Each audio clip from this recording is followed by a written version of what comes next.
what it was like to run dating shows all across Asia Pacific in my early 20s. So, some of you guys might know this. I run a couple of other businesses, more notably my other production company called Central, garnered well over 1 billion views back in 2023 on TikTok and over probably 100 million views across Instagram and Facebook. We have singular TikToks that have gotten 13, 14, 15 million views. And we have a YouTube video that actually grossed over 1 million views as well with no ads.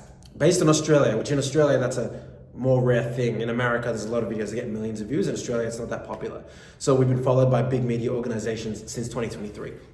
Now, a lot of people see the YouTube channel, or they see the other, because it's more than just the YouTube channel, there's other things we have behind the scenes, but they see that and they get attracted. They're like, I'm gonna go start a Jubilee version in Australia. I'm gonna go start a beta squad, yada, yada, yada. And I want everyone to go and try. Like, one thing I've loved about running Quasar for a little under 3 years, it's crazy, it feels like we've done it for way longer, but we've been only around for just under 3 years, so 2 and a bit years, is logistically, especially when you start doing things at a bigger scale, like now it's nothing for us to do 7 to 15 episodes in one day.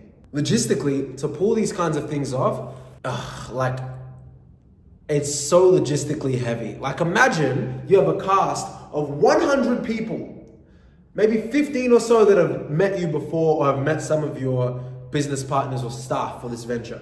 The 80 other plus people have never met you. You're convincing them to come to a venue for free.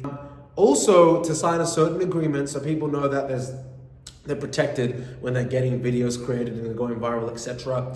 And you have to make them rock up on time, right? They might have kids, they might have family, they might get sick.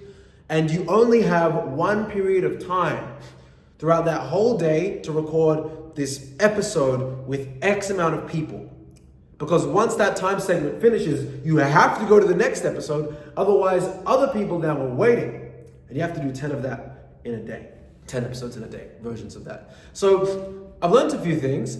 One thing is, I don't really trust, and I say this with some salt, right? Like I'm saying this with a pinch of salt.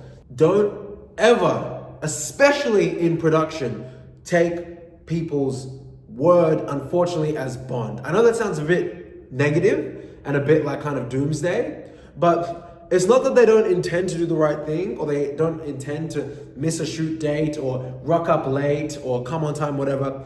It's more just focus on the statistics. For example, for some of the seasons that we've done recently in Melbourne, in the last 9 months, we've shot just in Melbourne, Australia. So we did a season about a month ago, we did another season in December last year. I was, by that point, 2 years into Quasar, less emotional about, is this protagonist for this Tinder swiping episode going to show up? Or is this person that's supposed to be the panelist for this episode that's going to be facilitating the conversation going to show up? I was really emotionally detached from, even if this person's like, I'm going to fly down to Melbourne from Northern Territory or Queensland, and it's like, I've done Love Island before, I can't wait to come, it's going to be so much fun. I hear it all. But I'm just like, okay, look, for the dating episodes, 50% of people are actually going to rock up. And of the 50%, 25% will rock up on time.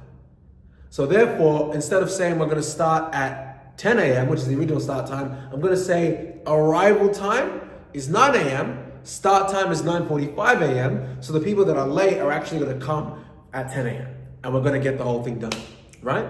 So this is super important because many people, the reason why they struggle in this kind of venture where you're doing multiple episodes, a lot of seasons, very consistently, it's an expensive business as well, right? So if you have if you're recording even 3 episodes in a day and you didn't cast correctly and look at the numbers and you just relied on what people said and you could only record 1 episode, well, you've basically thrown, depending on how big your budget is, anywhere from $1,000 to like $10,000 down the drain.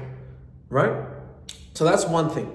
Another thing that I've learned is people need to respect you as a director. So it doesn't matter, ironically, how experienced you are. It doesn't matter how loud your voice is. It doesn't matter if you are associated with Beta Squad or Sideman and all these big companies.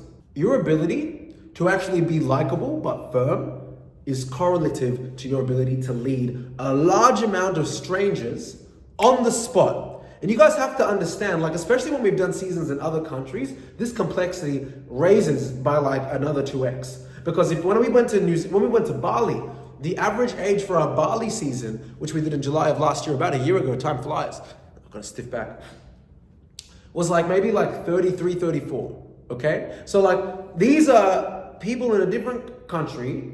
We've gotten them to do this show. We did the button, like a dating show format, Respect to Jubilee and to Cut.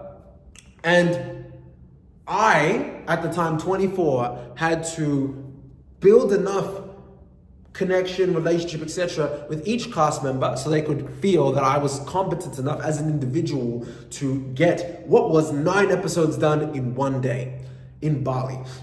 And I got Bali belly middle of the recording. So our videographer couldn't come, okay? We had a team member exit, one of the board members that exited the company. So it was just me and the social media manager and then the videographers that we'd hired on the ground in Bali. But think about it, I'm not a videographer professionally. Like, I only learned how to use the snapper, the thing that says cut, literally like 2.5 years ago when Gosar started, right? So for me, this was not only a huge financial risk, a huge time risk, a huge energy risk, but it was also just a risk to like the brand, because we're so publicly facing about, we're gonna go do this in this country, we're gonna go do that in that country. Anyway, I was able to build the relationship, I was able to get it done. And by the end of it, the respect that was maybe at like a 7 or 8 skyrocketed to like a 12. Dami's a legend. Where are you going now? I want to take you out to Bali. I still have people in New Zealand till this year saying, happy birthday, boss. Hey man, you got to come back to New Zealand. I want to show you around.